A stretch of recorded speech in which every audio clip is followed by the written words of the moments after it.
everybody. My head is still spinning from the fact there's 180 readers involved. That was news to me, so that's very exciting. And yeah, it is such an honour to be here. I know that as we all know in this room, I think Gavin Maxwell epitomised the kind of idea that it's better to ask for forgiveness than permission. So I think forgive me in advance if I'm somewhat overexcited. I think sharing these words in this space with this audience is a dream come true. I think if I was any higher, I'd go flying right out the ceiling. And yes, it's such a wonderful opportunity to gather here and just to celebrate the creativity that this landscape has inspired, and what I call the some-requited love between the poets Dr. Kathleen Raine and author naturalist who we all know and love, Gavin Maxwell.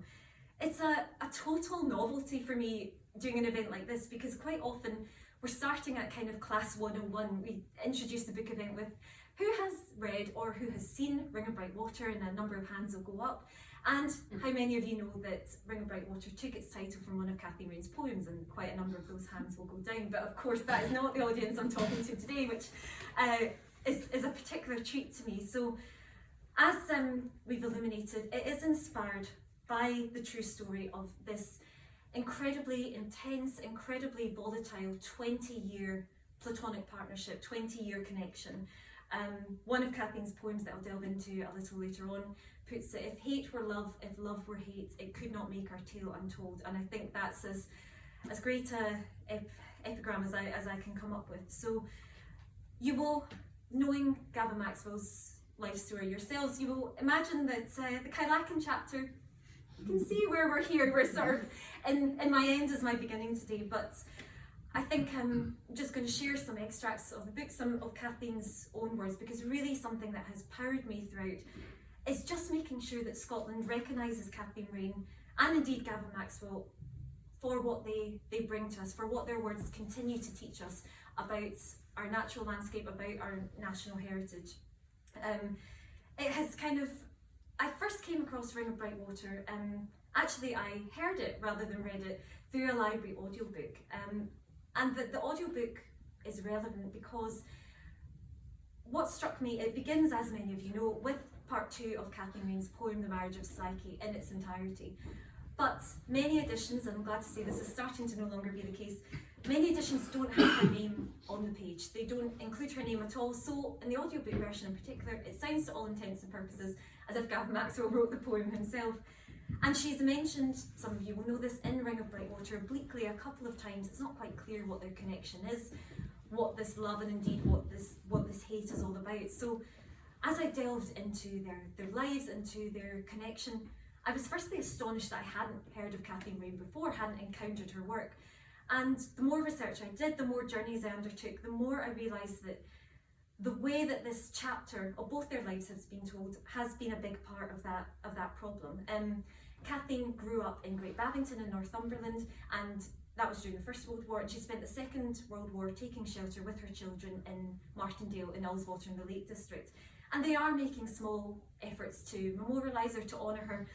But in Scotland, we just very rarely hear her name. So I really want people to remember her name. And I think all too often, when people don't appreciate the full heritage that's here, the full heritage that's in both their work, she's a little embarrassing footnote in Gavin Maxwell's life and deserves so much better than that.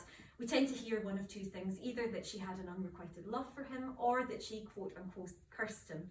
Now this comes in an era where Scotland is reckoning not before time with our heritage, with our history of witchcraft, persecutions, prosecutions, but it's very sobering to realise, although that feels many centuries distant, that Kathleen Raine is indeed accused of witchcraft as late as 1968. So really, if one fewer person thinks of Kathleen Raine as the witch who cursed Gavin as a result of reading this novel and instead thinks of her as one of our greatest, most underrated poetic minds, then the novel will have done its job.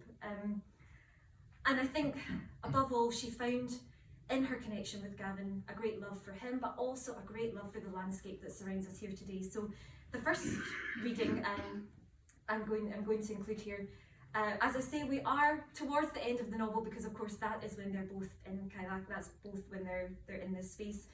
But you will see just kind of what she finds from this landscape, the inspiration it gives her, and then we'll delve into some of her poems and see how that manifests. So this is Kathleen's arrival, just as we all did a few minutes ago, arrival onto the island. The island is singing. My ears ring with its music, what sounds like 1,000 tiny bells a quiver in the bracing wind. Their high, haunting voices echo in my head as if I'm dizzy, still reeling from a blow. I suppose I am. Standing as coarse sea grasses tickle my calves, I watch the boatman who brought me here beat his steady retreat to the mainland. Not Bruce Watt, but a stranger, stern and silent in his weighty overcoat despite the summer mildness to which even the Highlands are not wholly immune. Watching his black silhouette recede, the dark idea occurs that he would be better suited to bearing souls to the underworld than the so-called White Island. Shaking off the ominous thought and the unseasonable chill that accompanies it, I turn to begin a tentative exploration. Eilean Ban, a lighthouse island that Gavin purchased, yes, purchased, when his future briefly looked bright after Raven.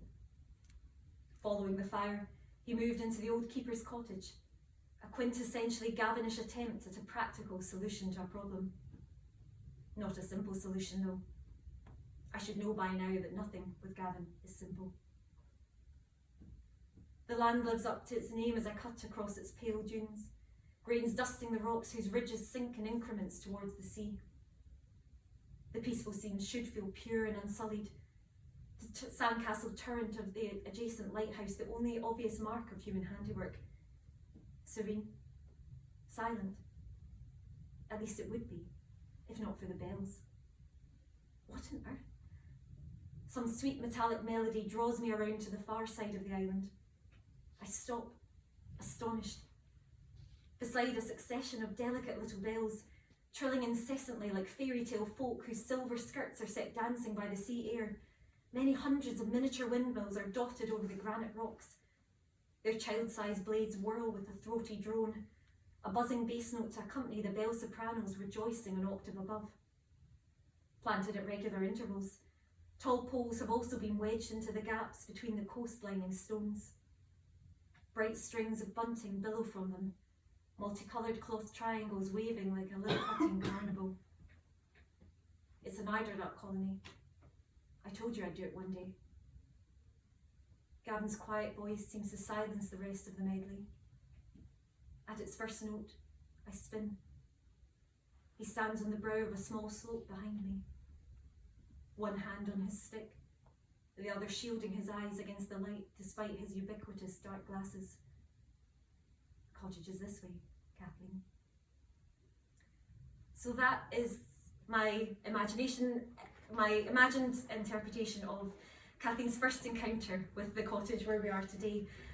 And as that extract hints at, and as indeed the entire novel explores, Gavin Maxwell was the great love of her life, despite the bright light and the dark shadows that the relationship brought to them both. And one of the poems that I think encapsulates this best is The Marriage of Psyche. I mentioned it right at the beginning, and the collected poems that I've chosen to read this out of, this version is dated from 1956, and the reason I've selected this one is because when we turn to the dedication, it was indeed dedicated to Gavin Maxwell, with whom I share the recollection of an island salt and bare, the haunt of seals and orc and sailors' clang. So bonus point for anyone who, if that rings a distant bell like the eider duck colony bells, that is actually a quote from Paradise Lost. So I think the paradise that Kathleen believed she'd found with Gavin as the decades go on, as she realises that he can't love her the way that she loves him, this was indeed their paradise lost. And yet, the marriage of Psyche, I think, epitomises all that she felt for him, and indeed how that love lasted from 1949, the day they met, until 1969 when death parts them.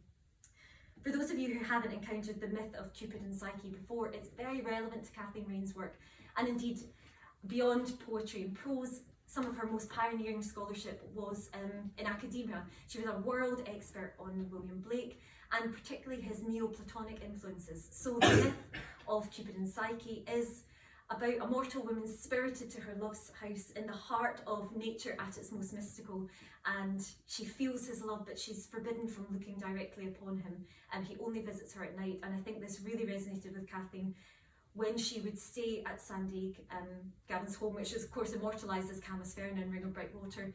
In his stead, she would take care of his home, she would take care of his pet otter Midge, And so, in a way, they had found a kind of, or so she thought, a platonic connection, a platonic marriage of Psyche and Cupid. But of course, all too soon, storm clouds began to gather. But at the heart of that love, she wrote this poem, and The Ring is part 2. And of course, these words will be very familiar to all Ring of Brightwater fans. He's married me with a ring of bright water whose ripples travel from the heart of the sea. He's married me with a ring of light, the glitter broadcasts on the swift river. He's married me with the sun's circle, too dazzling to see traced in summer sky. He has crowned me with a wreath of white cloud that gathers on the snowy summit of the mountain, ringed me round with the world-circling wind, bound me to the whirlwind's centre. He has married me with the orbit of the moon and with the boundless circle of the stars, with the orbits that measure years, months, days and nights, set the tides flowing, command the winds to travel or be at rest. At the ring's centre, spirit or angel troubling the still pool, causality not in nature. Fingers touch that summons at a point, a moment stars and planets, life and light, or gathers cloud about an apex of cold. Transcendent touch of love summons my world to being. So I think in the 1950s, Kathleen did indeed believe that Gavin and the transcendent love that she felt for him had summoned her world into being, had reconnected her with her Scottish heritage, had inspired so much of what would become her greatest poetry. The year won the poetry collection that The Marriage of Psyche comes from, won the Arts Council Poetry Prize for that year. But as I say, storm clouds were gathering over their paradise, and that was soon to become a paradise lost. Now, I don't want to include too many spoilers of the story, of course, but there's an extract, again, delving into our Kylakan section that I think will just illustrate the fact that this pair perhaps couldn't live with one another, couldn't live without one another, but could rarely find themselves, ironically for two writers, on the same page. I should mention as well, Katya was kind enough to treat us to a tour when we first arrived, and I don't believe this desk that I cite is here, but you can, the eagle-eyed amongst you, can keep an eye for some items here that might be familiar in the long run. Considering his new cottage's interior with my proper attention for the first time, I'm surprised to find it comprised of one long, remarkably modern room. Salacious press reports had relayed that all of Gavin's possessions were lost in the fire.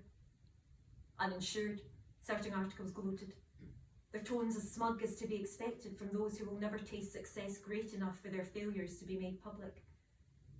Number 9 Paulton Square, it appears, was sold by Gavin back in '67. My ability to avert my eyes from his house was evidently more thorough than I gave myself credit for. I'd expected his new home to be sparse in its furnishings as a result. Now I see the opposite is true. An opulent Moroccan rug that runs nearly the length of the space, its suite broken only by several plush, well-stuffed armchairs. Along one wall, windows frame the sea view. On the other, artwork in a wide array of styles brushes shoulders with an immense gilt-lined mirror. Hermetic luxury, one might call the genre, if not for the fact that the man who devised it is too much of an original to ever be replicated. This is quite a place, I understate, leaning over the arm of my chair to study an ornate bronze sculpture beside me. Icarus, I realise with another chill. His metal mouth is fixed open in a scream, all the more harrowing for being eternally silenced. The melting remnants of elaborately fashioned wings slide down his back, toned body consumed by flames as he plummets to his demise. Gavin clears his throat before replying, frowning at the effort and, I fear, the pain. Yet in this new, stripped raw version of his beautiful voice, I detect pleasure at the compliment. Thank you. That chap felt ironic. This deep into illness, Gavin has clearly not lost his black sense of humour. He moves as if to speak again, then thinks better of it. Through the erratic psychic vagaries of our intermittent telepathy, I understand that, for one reason or another, he lacks the breath to continue. Shall I open a window? I offer, already at the sill by the time Gavin has given me a weak nod. I raise the sash to be met with a mild yet restorative wave of ocean air. The bells and windmills become audible again, a muted whir underneath the dainty chrome tune being played out above. The sea winds add a soft, swirling accompaniment, and yes, I believe I can hear the low, plummy calls of the eider ducks. Eardrums vibrating from the strange quartet they create. I breathe deeply. Gavin does too. Coughs. Repeats. Looking away lest I embarrass him further, I notice that by the window sits a tripoded telescope, its penetrating lens angled towards the mainland from where I just sailed. You saw me coming. I did. Mischief momentarily animates Gavin's jaundiced complexion. You should have seen your face when you stumbled upon the windmills. He laughs, the fluid, lilting melody I have loved for 20 years trickling out between the cragged rock faces carved by his colt. It was good to see you, Kathleen. It is good to see you. You're looking well. So are... My conscience cannot allow me to complete the sentence. Gavin nods even so, gracious as well as grateful for not being forced to listen to my lie. In agony at the thought, then in anger at myself for having the audacity to turn Gavin's suffering into my own, I move from him to wander down this long room's promenade. Gavin seems not to mind my curiosity. In fact, I sense he's flattered by it. We've never been precious about possessions. With all my worldly goods, I thee endow. That desk was Wordsworth's, you know. I spring back from touching the smooth, sun-faded surface. Truly? Gavin smiles. From the lakes? So many memories linger in me from those long-lost days in the mistiness of times. War and peace, my children and now their children. It touches my heart to think of this handsome antique having made it here from the same part of the world. Grasmere, Gavin confirms. Why, Wordsworth might have written another ragged attempt at a replenishing inhale. Tintern Abbey at that very spot. I stare into the desk's time-glossed surface, a pair of wood whorls running along one edge as if the table itself had eyes. Closing my own like a pilgrim in prayer, I let my palm rest lightly on the wood. In this moment there is love and food for future years. My soul will always belong with Coleridge, the enfant terrible of the great lake poets, but it is a line by his sagacious, more sensible friend that echoes in my mind. Eyes still shut, I sense Gavin watching me. I don't know how you dare write here, I remark to break the tension. I don't know how you could resist. So yes, even in a moment like this, at the very end of their earthly connection, at least you can see that they do struggle to be on the same page, and that was the story of their love and indeed their hate as this relationship goes on. One of the other goodies, because you can see I have no ads, one of the wonderful things about writing about writers is there's a lot of writing to delve into, and one of the collections I'm particularly keen to highlight for you all today is The Lost Country. So this was published by Kathleen in 1971, so just 2 years after Gavin Maxwell had passed away. And what's beautiful about this as a first edition is that it includes not just what she wrote, but where she wrote it. So one of the poems that I'd love to highlight, Oreads, which refers to, again, the Greek myths and mountain sprites. But this was written at Eilean in May 1969, so her last visit, the very last time she saw Gavin Maxwell. Oreads. No, our kind cannot live with these solitudes, desolations, steeps and distances. Mere emptiness to us, the great spaces, where at ease mountains repose. They make nothing of us. Their being is not of our mode or scale. Some see a man's face on a crag, but it is not so. Yet rock has a face that we see sometimes smile, and sometimes close. 5 sisters of Kintail, but no kindred of ours, those sisters of wind and gale. Veering beneath crests of snow, only wings know the wind and know its flow. Eagle and crow in air unbounded come and go. Like ant on lichened stone, the dun stag pastures on the moor below. But shepherd under hill and hovel of stone, living companionable with crag and storm, we hear them speak, the alone to the alone, beyond the compass of the known. Pipe music has the sound of distance in its drone. Or a child may stray away on the wind hills as far as I can see, whose sight unhindered runs where summit meets the sky. In the lens of a buzzard's eye, the hills lie. So lost, into how vast a loneliness we are gathered, into a strangeness how remote, existence without end, presences that yet protect us from invading night, and the unbroken silence of the dead. I think that final line in particular is so resonant because Kathleen's love for this place and this man endured to the very last moments of his life and indeed beyond. So the final extract I'll read is from those moments. It is from that last visit, that last time they shared together, and hopefully will give you a sense of all that she found here, all that she found in Gavin, and indeed all that this place and what we find in their words can continue to inspire. My movement's cautious, wary as one approaching an animal whose feral temperament remains unpredictable. I cross the room to be with him. Gavin's chair is opposite mine, and I shuffle my own until we are sitting side by side. Although this thinness is unromantic, the product of cruel physical corrosion more than Byronic psychological angst, his super slim appearance feels like a visual echo of the state in which I first found him on my doorstep. August 1949, a soul's lifetime ago. Like his beard, Gavin's hair has taken on an auburn hue, flecked with silver streaks just like my own dull brown scalp. As I look, a rogue lock falls over his eyes. My hand gives a twitch, the thwarted ghost of the old instinct to brush it away from his face. Taking a drag, Gavin's dry lips purse tight around his cigarette, his wrists so narrow and frail that the wine-spilled birthmark appears to be spreading. Wincing, he crosses his legs and I glimpse the sharp ridge of his knee bone, jutting through what are indeed pyjama bottoms. His gaunt limbs have no fat left, only slivers of wasted muscle. His body, if not his mind, is already leaving. I reach for his hand. He allows me to take it. The touch of his chilled, clammy skin sparks a memory, vivid sensory ripples reaching me through time. We are lying in his bed. He is cradled in my arms. What would you do if you knew you were dying? I asked him. I'd send for you, he said.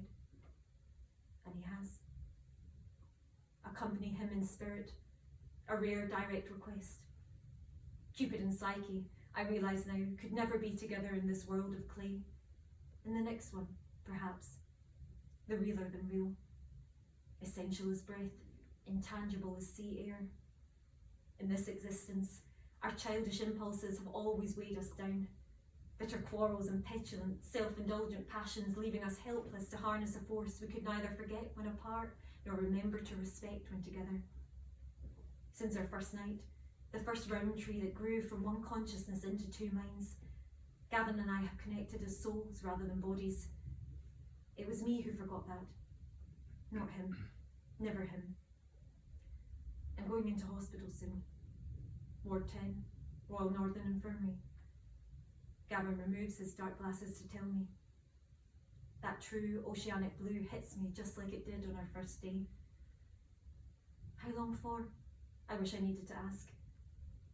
But we already know. There will be no more snowdrops. My fingers entwine with Gavin's, his cool grip surprisingly strong like a newborn survival reflex. The eider ducks have returned to sit outside his window and we both turn towards the sound of their mellow golden chatter. The soft, soothing coos match the waves lapping over the rocks. Does he love me? Did he ever? As much as he could, I believe. And that is not what matters anymore. He is loved. He will be loved by me from the day we met until the moment death parts us. The joy and sorrow all blur. Happiness and suffering alike insignificant in the presence of a power that was, is, as transforming for me when it takes the form of engulfing darkness as that of blinding, brilliant light. For better and for worse, our lives have been interlocked. Two spirits sharing one earth, for a little longer still. Never before, I realised to my great shame, have I come to Gavin without asking, without begging, without demanding or condemning. Debilitated by the humiliation of repeated physical rejection, I frequently felt tormented by the idea that in earthly terms I was useful to him. But didn't a part of me use Gavin too? I've sought all my life to transcend the menial, mundane existence, yet I lacked the courage required to take that leap alone. I made Gavin my symbol, transfiguring him into a precious apex or perhaps a false summit.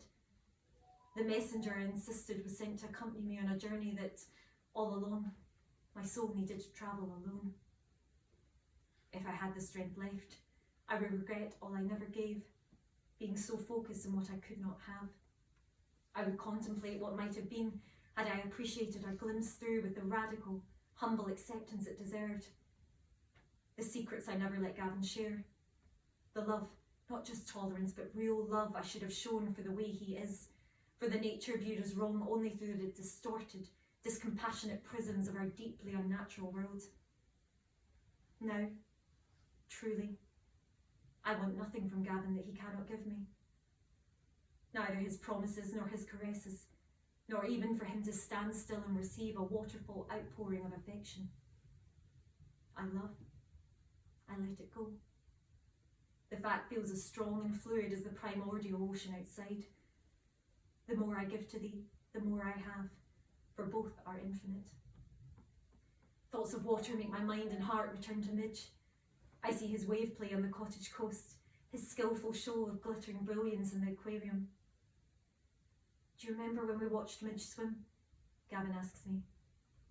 Yes, I was just thinking about... Yes. Foolishly, I look down at our linked fingertips, wondering again how or why such mental transmission should occur at the oddest times. At the aquarium, weary as well as inclined to escape into the bright water of the memory, Gavin closes his eyes. Even those fair eyelashes look frail. We witnessed such beauty. We did. I cannot shut my own eyes. To do so would be to take them off, Gavin. I will not, a second before I have to. You know, Kathleen, Midge must have been doing the same thing under the sea at Sandaig. Gavin murmurs the observation, hoarse yet happy. The same magic, the same miracle. We couldn't see it, but it was there. His hand in mine feels freezing. I wrap it within both of my own. Born in the silence between us, a different bird call drifts in. Distinct from the duck's warm gold mews, these urgent cries scrape through the air, robust in volume yet raw in tone, almost as if the affliction in Gavin's lungs had become airborne. In the distance, I hear harsh avian dialogue peppered with rapid-fire, high-pitched squeaks, the birds apparently communicating directions to one another that are of the utmost importance. Eider ducks? Gavin shakes his head once, lacking the energy for more. Grey-lag geese. No doubt, despite the frailty threaded through his voice. They'll be flying south for the winter. Gavin pauses, summoning up the strength to speak again. It's quite something to witness. I rise with my hand on his arm, meaning to help him reach the window, if not the door.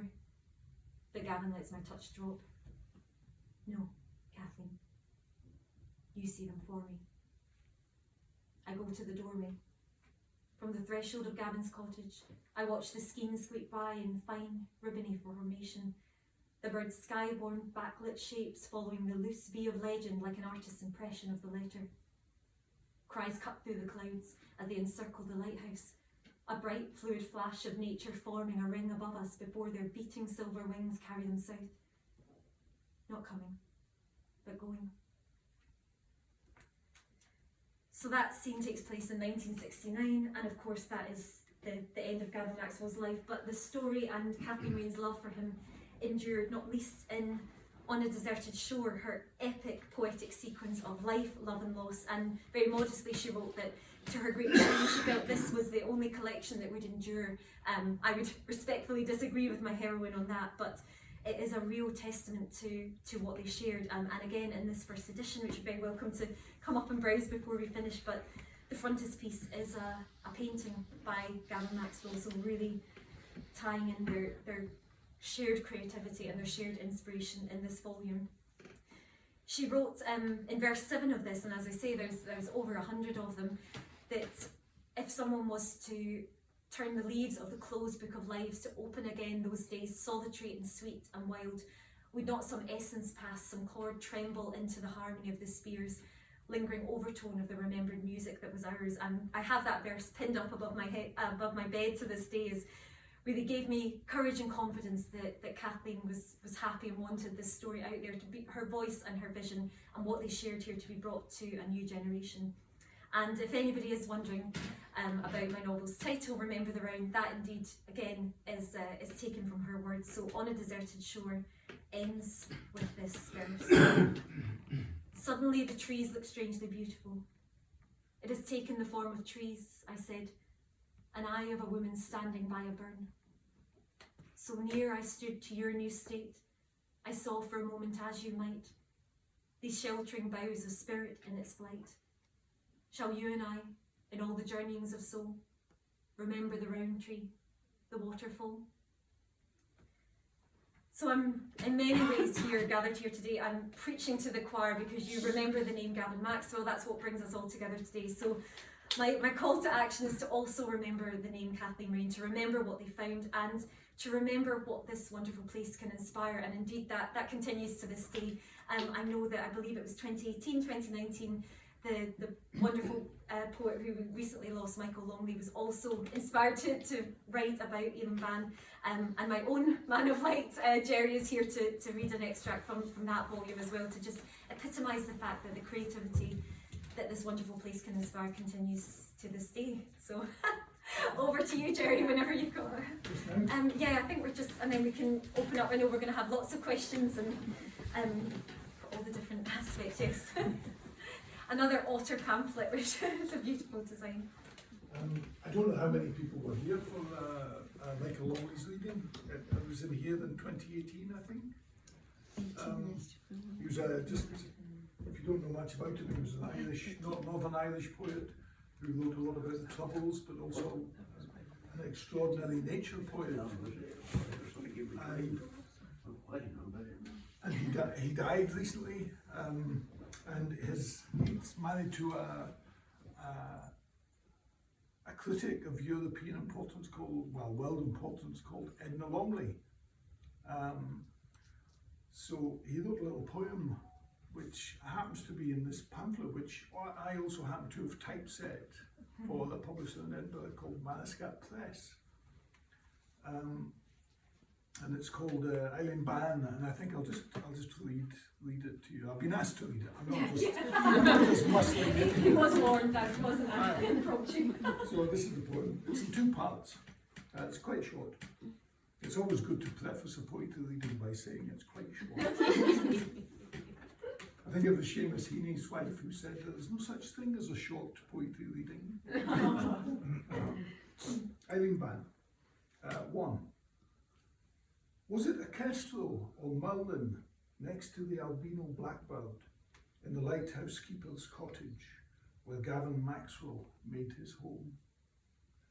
Why does it matter which, or why that blustery New Year's Eve at a bend in the cliff path 2 out-of-season primroses pointed to the otter's grave?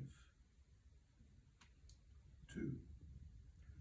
Among the memorabilia and portraits of his lovers, the stuffed albino blackbird seemed to supervise the room and the neighbourly audience when I recited my poems under the sea eagle's wing and almost within earshot of field mouse and otter. Thank you. Mrs. Heaney line actually brings to my mind there's no such thing as a short poem, but I do have, if you're ever in doubt for a Kathleen Raine quotation, there's one of my all-time favourites. It's just 2 lines.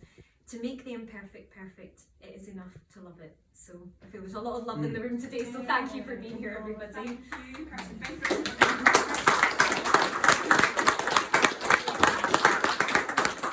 What an to hear those words, your words, Longley's words in this space, it really, I think, it communicates the absolute creativity that came from Gavin and from Kathleen as well, as you say, and the legacy that they've left as well. So there's space for a few questions. I'm gonna kick it off in case I don't get to ask my question. You'd have to email me otherwise, and we've got enough emails come back and forth, so yeah, go for it. But no, I think, so what came through from the reading, and obviously I've read it, but is how clear Kathleen's voice is. You've written it in the first person, and you said it yourself. You know, your imagination, your imagined the world in which she and Gavin lived in, and their world. And I'd love to know where that idea started, because you said she's a heroine of yours anyway, and I'd love to. So I have two questions, and then I'll open up.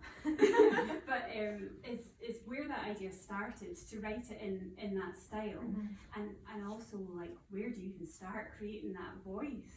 You know, which is so distinctive. You know, when you're reading it. You know. Thank you. I mean, one of the things that I owe so much inspiration to Kathleen. She will forever be one of the most important people in my life. She wrote very candidly about her relationship with Gavin, particularly in her third volume of autobiography, which I know some of you have read, The Lion's Mouth. So in many ways I feel above all like her translator into the modern era, because that she's such a towering intellect that it's not always the most accessible writing, and more to the point, she blamed herself mercilessly for everything that went wrong in this relationship. And I think ironically her great vision sort of blinded her to the social conditions, the homophobia, the misogyny in which, you know, in 1950s Britain they were both having to exist and indeed endure. So I heard her voice and really just, I tried to, again, remember her technique that she did with William Blake, which was not just to read what your subject wrote, but read what they read, to just absorb as much as you possibly could. So I think it's wonderful to hear that the voice is convincing, and really I just wanted to bring her voice to a new generation. So that's what I really felt tasked with. And it does, now if I look back at it, you think, yes, where'd you start with that? But to be honest, it felt the opposite. It felt like she just took hold of my head, took hold of my heart and wouldn't let go. And I actually visualised it, because I write a lot of what I call historical fiction, so kind of feminist history. And Kathleen famously would not call herself a feminist at all, so we can maybe come on to that and the reasons why. But that was my way, that was something I could offer her, because, you know, the kind of a feminist retelling. But it started as a short story, and the particular publication that I was thinking of, their upper word limit was 3,500 words. Now, as you can see, I sort of overshot the mark of that one. And I just remember it was like ceiling, it was like Alice in Wonderland. I could just feel myself, I was like, there's just more to say. So I think just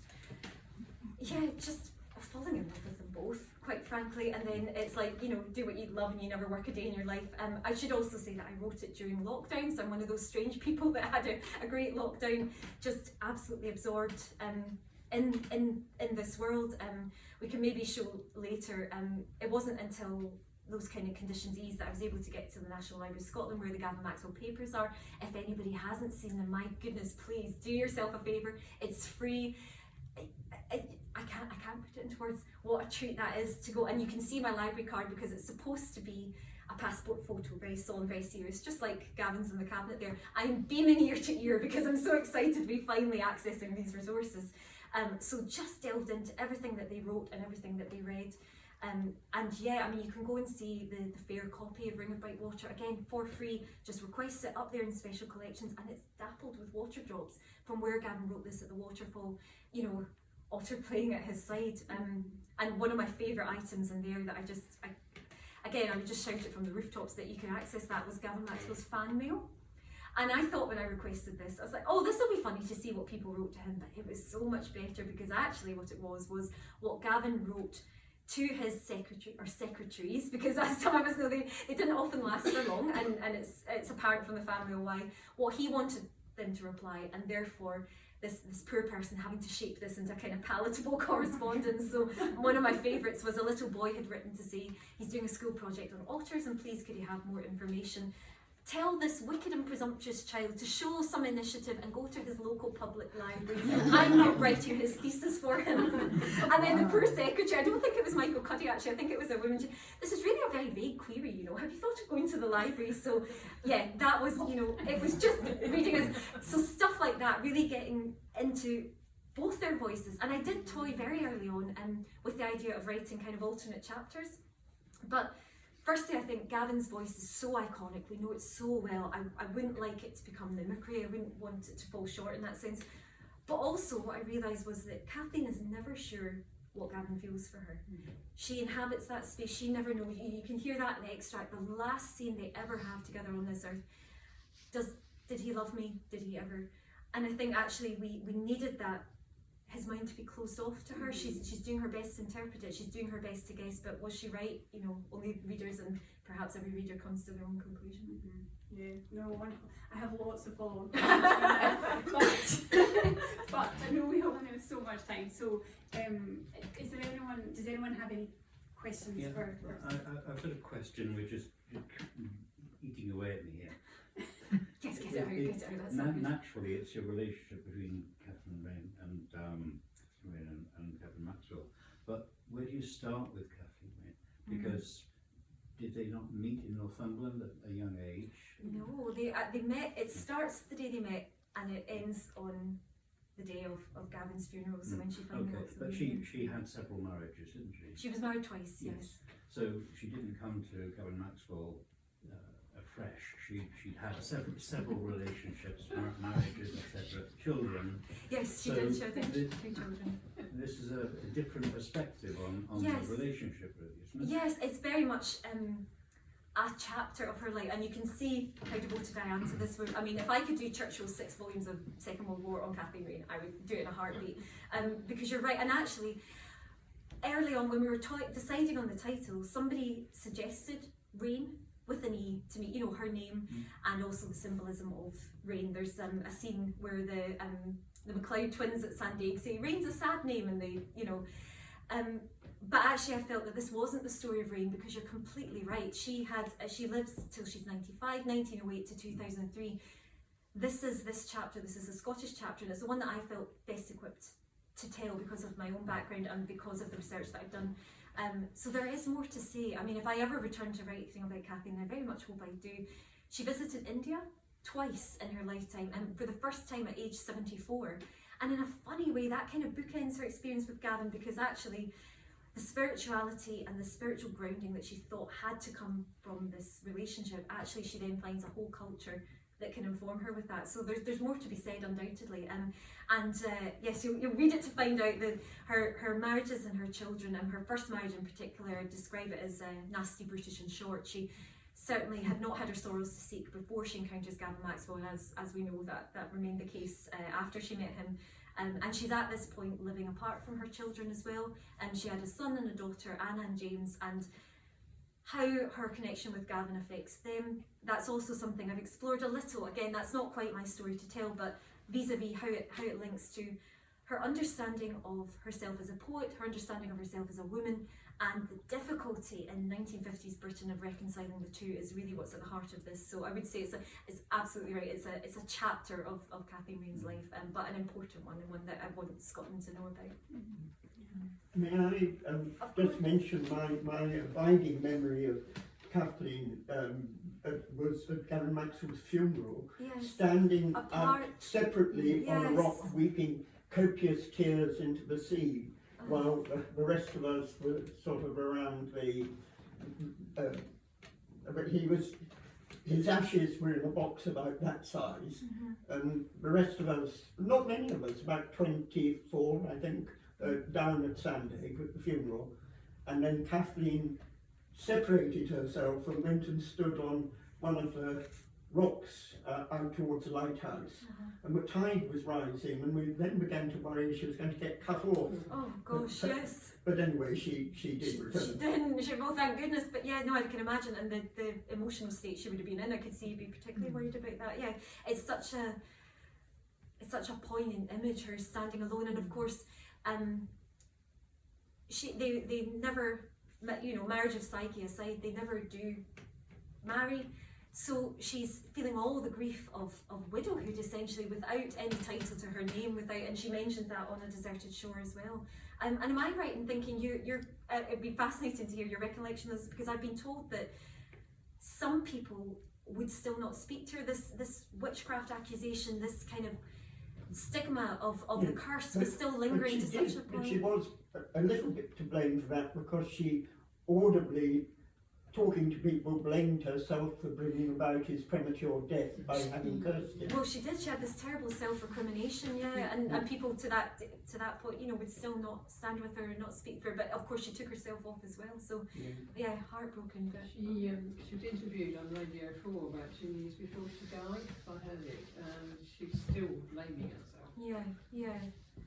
And it pains me greatly when you read that and when you know that, and you can, I don't know whether, that image of her alone, she was alone when experiencing so much of this, but as we read, as we empathise, because what is fiction, because that's another thing we can come on to perhaps, why to tell it in a fictional manner rather than as non-fiction. But for me, fiction above all is it's an exercise in empathy, and it's perhaps cosmically she's a little less alone as we all gather here today and we stand beside her on that shoreline now.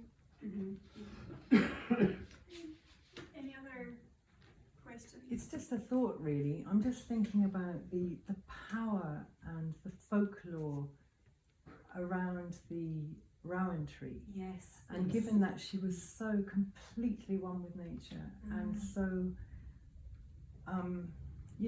she was the spirit of nature basically in life. And I'm just wondering if her blaming herself was because she really did put her hands on a Rowan tree. And if the Rowan tree is treated in that way or whatever, it can cast its spell. And I'm wondering if that is why she actually blamed herself, because she had actually evoked spirits. Yeah, I mean the round tree, that was the working title of it, was just the round tree, because it's a symbol at the very beginning of the relationship, in the centre, and at the very end, because as we mentioned, Gavin's ashes, I believe, were buried beside the round tree. Is that? Yes. Yeah. Which is now dead. And when I mentioned the kind of vision of the round tree that they'd shared, just a matter of weeks after they first met, they both independently wrote pretty much the same poem. They saw a round tree with them. Kathleen saw a blackbird in the branches. Gavin calls it an ouzel because he had his naturalist awareness. It was a real shared consciousness, and this went into her, this idea of one consciousness in two minds. And you're completely right. Nature spirit is a beautiful way to put it. Interestingly enough, something that's very little known is that Kathleen wrote 2 children's books. One, The Story of 3 Water Drops. It's Blakean illustrations. Why it's not a Christmas animation, I will never know. It's the most gorgeous thing I've ever seen in my life. But the one that I'm thinking of here, The World of Living Green, it was for slightly older children, and half of it is plants in the real world and half is plants in the imagined world. And the reason I mention it is in the plants in the imagined world, she talks about folklore and she mentions the Rowan, and actually the specifics of the folklore are that if a witch was to put her hands on a round tree, and I say her because of course in Scotland most witches were women, she would drop dead because of the round's power. So I think actually in some ways she disproved her own theory long before she met Maxwell by if she had indeed been a witch. And of course the misogynistic outrage of that sticks in my craw somewhat, but yes, she did. I think she called it a heart's cry in The Lion's Mouth, and I think that's fair. She's been pushed to the edge of despair, been pushed to her very limits. But certainly, I think Gavin Maxwell did not mince his words with her either. This was a very, very volatile relationship indeed. And she, to put it mildly, But he didn't mince his words with anybody. No. Not. And not even children. I mean, No. he was wonderful to me, absolutely wonderful to me. And there are other times that he absolutely banished me from the room, and that was it. And would cause terrible rows with my mother because of his treatment of me, and yet on the other hand could be the kindest person in the world. So that was with absolutely everyone. Yeah, it's And just he the could be bright lights brutal. and the dark shadows. Absolutely brutal. Goodness, Yeah. gosh. Like he was kind of bipolar in that sense. Yes, and I know that Douglas Bolting, obviously in the biography, does bring that out. That is But in case anybody's in any doubt, Gavin's premature death probably had something to do with the fact that he smoked 120 cigarettes a There day we are. and There we drank anything up to 2 bottles of whiskey a day. Yes, rather than the woman who was 600 miles away. That's the, that's the feminist logic I like. Thank you, Jen. Yeah, no, it's... Drove them to it.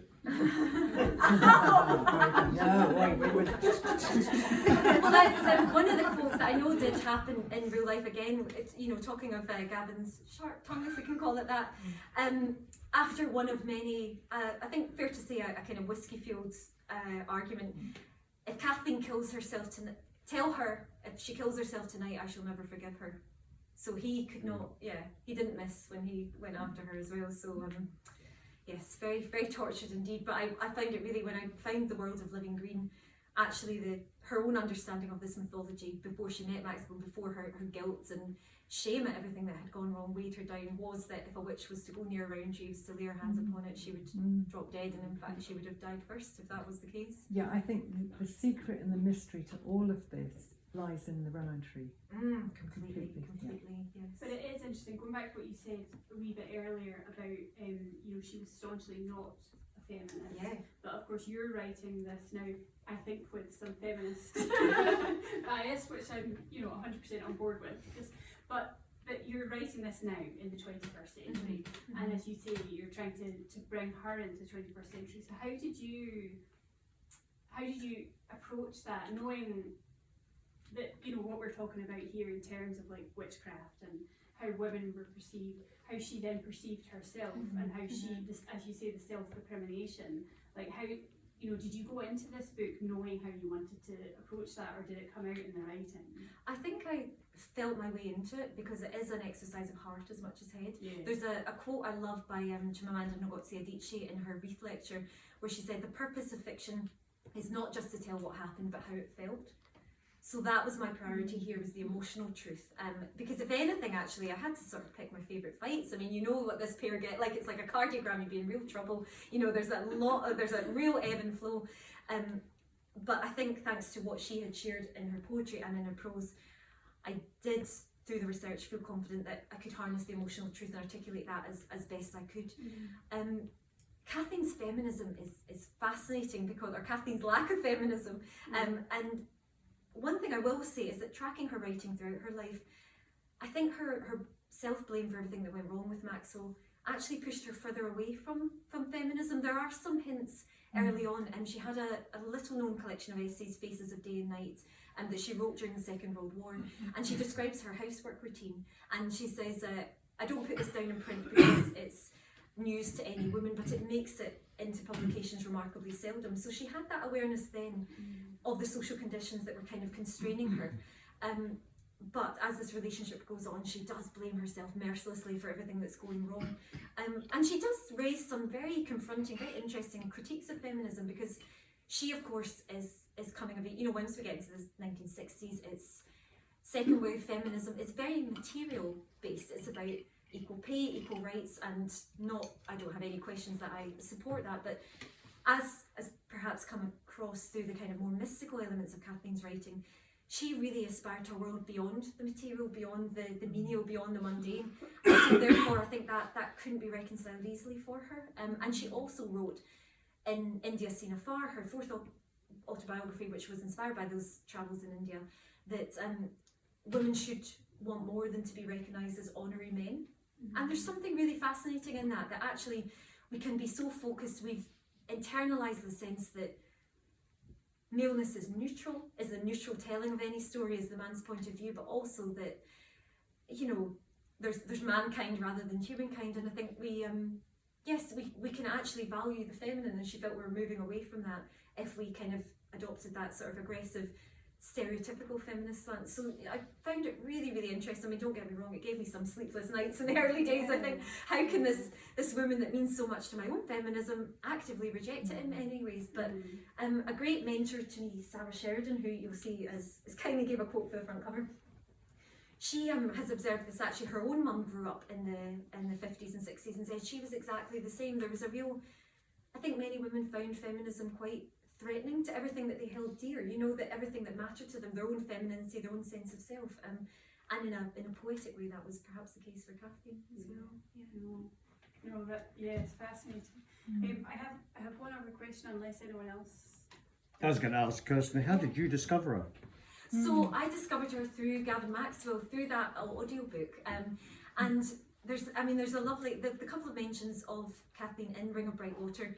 It's about Midge, and it's just Kathleen Raine with whose mere proximity would send Midge into ecstasies. It's a lovely phrase. We all know that nobody could turn a phrase like Gavin Maxwell. But there's no information at all about what this relationship was, who this, she's named there, but what she meant to him. And I think it was through the poem that I wanted to find out, firstly assuming that Gavin Maxwell had written it himself, because as I say with the audiobook, her name is not on it, so therefore we have the marriage of Psyche, but we don't have the name attached. So it was through him, and I read a biography of her. There's a beautiful biography, and No End to Snowdrops. You'll have heard in one of the extracts I referenced Snowdrops. That's a great quote of Kathleen's, by Philippa Bernard, so I'd highly recommend that as well. And there's like extensive, in the author's note I've got the further reading as well, but I know that won't be news to many of you here. But yeah, I read the biography, and it was really when I read The Lion's Mouth, which, as I said, was her third volume of autobiography, dedicated entirely to her relationship with Gavin, the angst that she continued to feel about this even into the 70s and indeed beyond. And I remember being in floods of tears at the end of it, just so moved. There's a passage about now that these had been the stars in my firmament, but now the stars fell from heaven, he had not loved me. And I just thought, what is this love? And again, although I think we're beyond the point of spoilers with this particular group, but I also discovered that Kathleen's final letter to Gavin, within it she has, for me this earth is simply the place where you are. Without you it will be the place you're not. And I just thought, what is this love? This is an earth-shattering love. This is something, this is a core shaker. This is a paradigm shifter. And when I read On a Deserted Shore and kind of discovered that she wanted it out there, I thought, yeah, putting this back out in the world can bring something special, bring something that deserves to be out there, that can move us and can inspire us, and the world needs that now more than ever. I also think, I'm sorry, I don't mean to interrupt, I'm jumping on that, just that I'm pretty excited. I also think, just when you were starting to read some of her poetry or whatever, and her relationship with nature, we are now in such a nature-depleted world. Completely, yes. What I cannot get over, and this has happened in the 2 occasions that I've now been to this island, what I cannot get over is that I hardly even see a seagull, let alone, and I was talking to David about this because we both knew this place in the 60s, and talking about the tinkling and the flags. I remember actually my father buying those flags. Yes, there's that great bells, anecdote. all that, Was it all of that. Woolworths he went to and then asked for yeah, everywhere. And I do remember that. But just the Eider Duck Island, it was just so noisy. Everything was so noisy. In the morning, what would wake us up were the seagulls or the gannets or whatever. There was animals here all the time, whether it was the otters or the seals or a shark or whatever. I mean, it was just extraordinary. And you lived with that, and it wasn't questioned, and that's what it was. And now there's barely a single creature out there. So I think bringing back Kathleen with her reference to the wildlife, which is up here in the Highlands and whatever, I think she actually is more important than ever before, given that we've got such a massive ecological restoration movement which is now taking place across the Highlands, with all this kind of rewilding, etc., etc. All of this is actually bringing back nature into our minds, and that means through literature and different culture and through art form or whatever. And so I think actually there is a place now to really bring her back, to help us to all to reconnect. I hate the idea that we have to reconnect with nature. For me, it's ridiculous, having grown up with nature. But we do. Yes. We've gone so far removed. Oh, I couldn't. And we're on the cusp of an end now. Yeah. And I often think about what my father would be going through and Maxwell would be going through, given where we're at with climate emergency and biodiversity breakdown. This would be a world which would be actually intolerable for them, as indeed for Kathleen Raine as well, and all of them. Light years ahead of their time. It's, Completely, yeah. Totally. I think that most of the seagulls have moved to Inverness. oh yes, we had a very rowdy I think night they last probably night. have. Inverness Hotel, we were just like, No, but it's almost like the town pigeon, but that's what's left of nature. yeah. Actually, the urban gull, the urban pigeon. It actually reminds me in her collected poems and in the year one. Yeah, there was a poem that I think once you hear it, you'll I hope agree with me that it was undoubtedly written for Gavin Maxwell. And at this point, his mother, Lady Mary, had made an edict that Kathleen was not to dedicate poems to him because she didn't want anyone to get the wrong idea. But our girl was not to be deterred, and this poem is from Message from Home. It's called. And do you remember when you were first a child? Nothing in the world seemed strange to you. You perceived for the first time shapes already familiar, and seeing you knew that you have always known the lichen on the rock, fern leaves, the flowers of time, as if the elements newly met in your body, caught up in the momentary vortex of your living, still retained the knowledge of a former state, in your retained recollection of cloud and ocean, the branching tree, the dancing flame. And she goes on, as you leave Eden behind you, remember your home, for as you remember back into your own being, you will not be alone. The first to greet you will be those children playing in the burn. The otters will swim up to you in the bay. The wild deer in the moor will run beside you. Recollect more deeply and the birds will come. Fish rise to meet you in their silver shoals. And darker, stranger, more mysterious lives will throng about you at the source, where the tree's deepest roots drink from the abyss. So she completely understood that you know, the world will tell us when we're in harmony with it. We will not just see it, we will feel it. And yeah, it concludes with Earth sends a mother's love after her exiled son. And we all know here that Gavin Maxwell felt intensely exiled from various aspects of himself and in Scotland. So yeah, I think that's an incredibly beautiful offering that she made to him, and it can still be an offering to us in this day and age. And you bring it out beautifully, Jane. I think now more than ever, perhaps there's a degree of hope there that her vision, this is the time at last. Because of course in the 80s it was like the clash of Thatcherism, and she just could not have been more out of step with her times. He's been trying to speak for 5 minutes. He'll get it on the train. Don't you worry about Jerry. He'll get to get on the train back to Inverness. Right? We've got a lot of Gavin Maxwell enthusiasts and people who are very knowledgeable about him. Yeah. I'm curious, and this links with the lack of attribution to the poem The Magic Psyche in The Ring of White Water. At the end of The Loch's the Main, Gavin Maxwell finishes with a poem. And I remember when I read that in I can't remember when it was, the late 1970s maybe, I thought, that's a wonderful poem. He was a wonderful poet. But does anyone actually know, because it's very unclear from the acknowledgement whether he actually wrote that poem or not?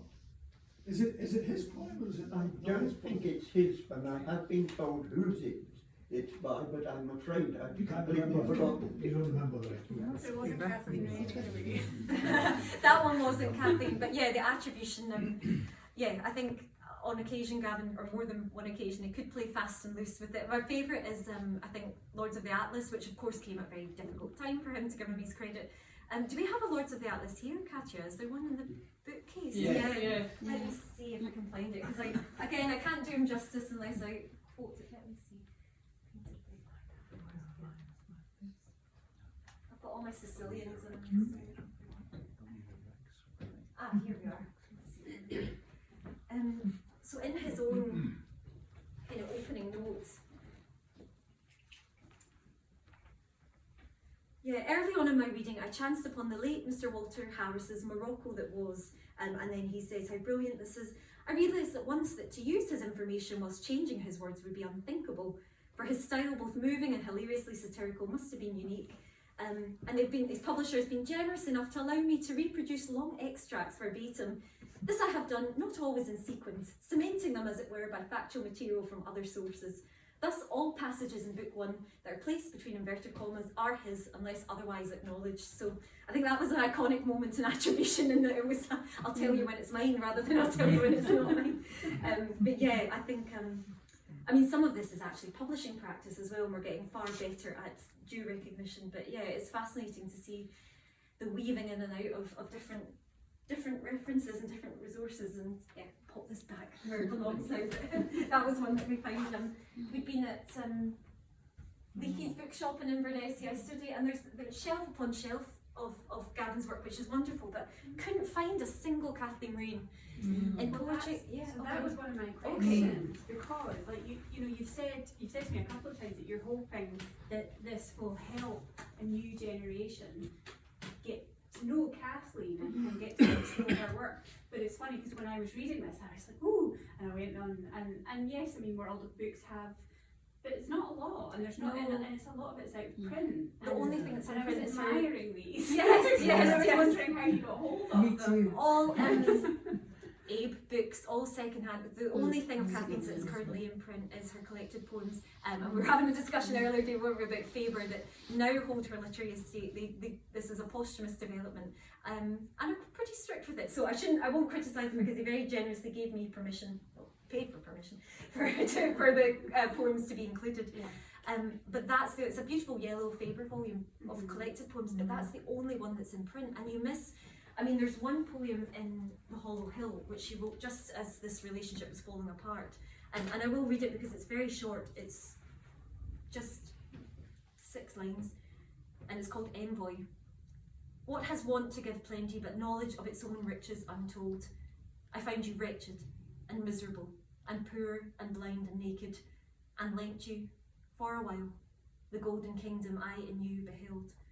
So this is clearly at the kind of real apex of the tempestuous relationship, but that's not in her collected work. So I had no idea that existed until I got this volume. You also miss details like the fact that one was, that Oriad's was written at Kylakin, that it was written in May 1969, and of course we know by September Gavin Maxwell was going to be dead. So yeah, it's And Gavin's painting and Of course, and that you yes, showed us yes. as well is so there's beautiful. so many treasures that have been, well, not lost entirely, but they are gathering dust on a diminutive number of shelves. So Yeah.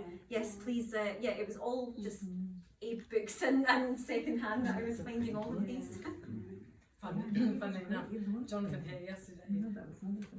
we were bidding on some books. You mentioned this, oh my We didn't goodness. get them. Oh dear, What oh were you look, bidding They on? were It's a collection of 11 or 12 books, including quite a rare first edition of Kathleen Raine's work. beautiful, On oh, auction on Friday. and they weren't messing around with the price either for What were the prices? Well, the collection went Three for figures. £302. It was about 12 books. Copy 9 of 15 bound in boards and signed by the author of Ninfa Revisited. because they're increasingly rare. So That's actually quite good, I would say. 15 copies, 15 books for £300. Clearly there's somebody out there keen on her then. yes, so I hope they enjoy. I have we've got a few more minutes. I mean, I have more questions, but you know, I want to make sure if everybody else Can I just make a comment really rather than anything else? I also, in researching that book, went to the National Archive, so I read that little boy's letter as well, so that's why it was quite familiar to me. But I just wondered, given all that you've said, whether the fact that Gavin named this book his most famous book, the one book that made him, using the words of Kathleen Raine, must have made an impression upon her, given how her spirit seems to be presented. So I just wonder whether that in some way bound them together much more closely in her eyes. I wonder whether you had any kind of evidence or idea or guess as to how she felt about the fact that had happened. Well, absolutely. Let me see if I can actually find the correct extract here. Because I imagined exactly the same. It made an impression on her, also made an impression of him. But you it would be lasting. I mean, forever yes. associated with him Yes. is this Through that. these words. And it's acknowledged. her words. Not acknowledged, but that would have been so powerful, wouldn't it? Yeah, but More than she will anything. feel that Yeah, it was an absolutely. acknowledgement, even though it may not have been a public No, acknowledgement. you're quite right. And that Or plagiarism.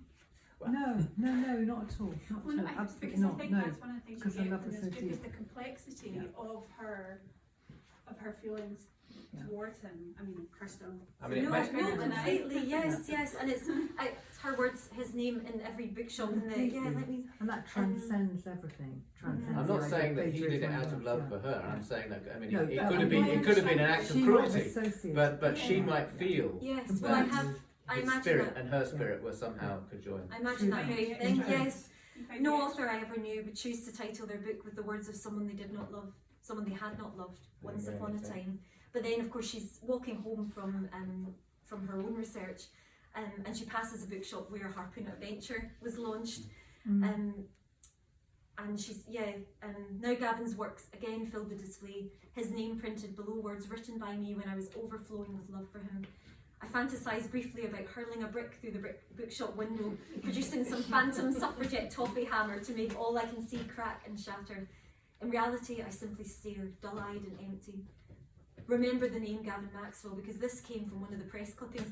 She's trying to forget him at this point, and if you can imagine trying to get over somebody and you open your newspaper and it says remember the name. Here too is his closing time, and her pale reflection disappears as darkness falls over a ring of bright water. So yes, an intense experience for both of them. And again, she never had that access. She only knew what he would share, and of course that ebbed and flowed in its own right. So yeah, what his intentions had been with that, she would never know for sure. That's a real rather than imagined scenario. Well, it's a real headline, yes.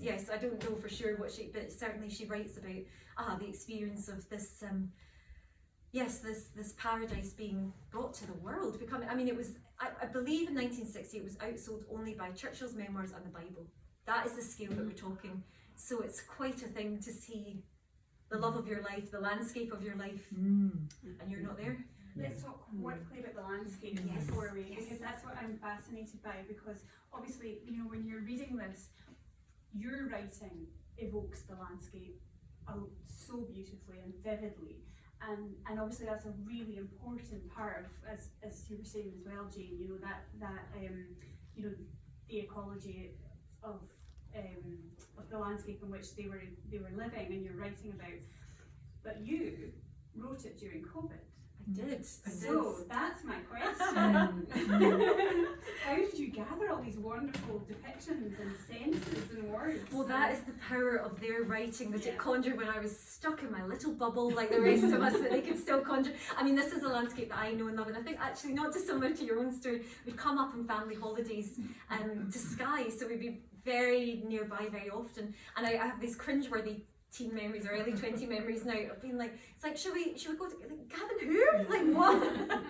So the landscape was very dear to my heart long before, but yeah, at the time of writing, I was many hundreds of miles away and couldn't help it. So that's why it has genuinely been a pleasure and one of the privileges of my life and of the writing of this book to bring it here for you all today. So thank you. No, thank you for coming. And I think it's testament to how closely you worked with their words as well, that you were able to do that without being here until I hope so. Any final comments or questions before, and I should mention as well that Kirsten has brought books with her if anyone would like to get one signed before they go or have final chats or whatever.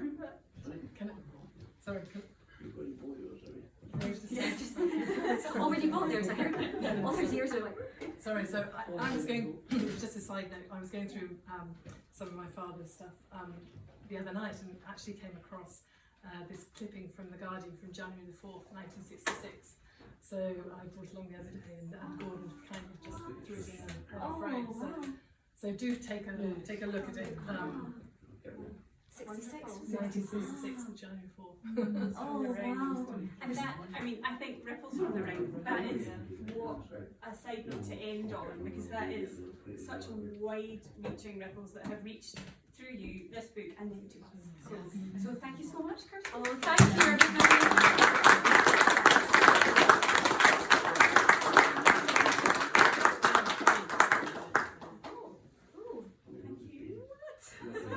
Oh my gosh, thank you. I know, yes. 5 years and counting, and I've still not finished talking about this pair, so yeah, it's good to call time to me. So I think there's definitely some